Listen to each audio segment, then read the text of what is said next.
Sebelum kita masuk ke berbagai ancaman bagi bangsa Indonesia, kita harus mengetahui apa arti ancaman. Jadi, apa sih ancaman itu? Ancaman adalah usaha dan kegiatan baik dari dalam maupun luar negeri yang dinilai membahayakan kedaulatan negara, keutuhan wilayah negara, dan keselamatan segenap bangsa. Ancaman non-militer. Ancaman non-militer pada hakikatnya ancaman yang menggunakan faktor-faktor non-militer yang dinilai mempunyai kemampuan yang membahayakan kedaulatan negara, kepribadian bangsa, keutuhan wilayah negara, dan keselamatan segenap bangsa. Yang pertama ada ancaman di bidang ideologi. Secara umum, Indonesia menolak dengan tegas paham komunis dan Zionis. Akibat dari penolakan tersebut, tentu saja pengaruh dari negara komunis dapat dikatakan tidak dirasakan oleh bangsa Indonesia. Kalaupun ada pengaruh tersebut sangat kecil ukurannya.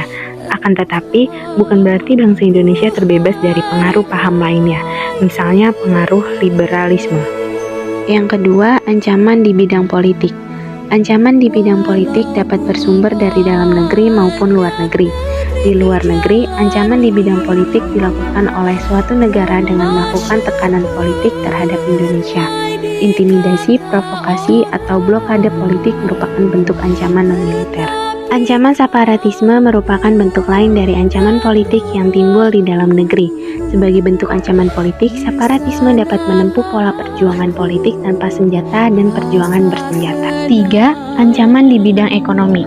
Pengaruh globalisasi perekonomian merupakan suatu proses kegiatan ekonomi dan perdagangan di mana negara di seluruh dunia menjadi satu kekuatan pasar yang semakin terintegrasi tanpa rintangan batas teritorial negara.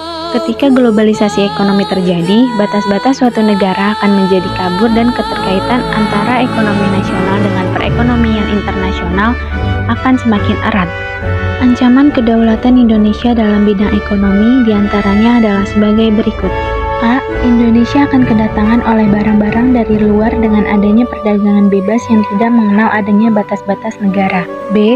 Perekonomian negara kita akan dikuasai oleh pihak asing seiring dengan semakin mudahnya orang asing menanamkan modalnya di Indonesia.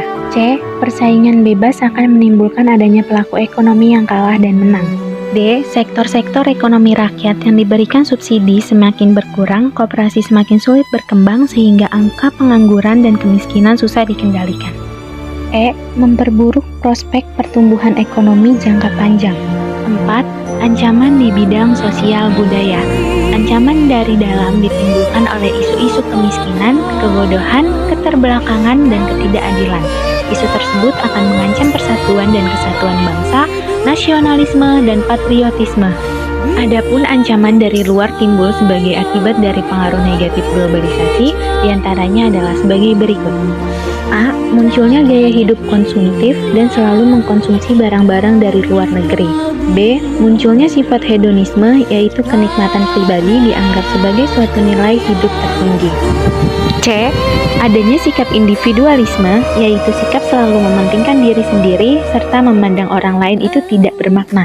D. Munculnya gejala westernisasi, yaitu gaya hidup yang selalu berorientasi kepada budaya barat. E. Semakin memudarnya semangat gotong royong, solidaritas, kepedulian, dan kesetiakawanan sosial. F. Semakin lenturnya nilai keagamaan dalam kehidupan bermasyarakat. Yang terakhir, ada ancaman di bidang pertahanan dan keamanan. Proses penegakan pertahanan dan keamanan dalam NKRI tidak semudah yang dibayangkan. Masih adanya masalah teror dan konflik SARA yang terjadi pada suatu wilayah yang memiliki tujuan ingin bangsa Indonesia hidup damai dan tentram.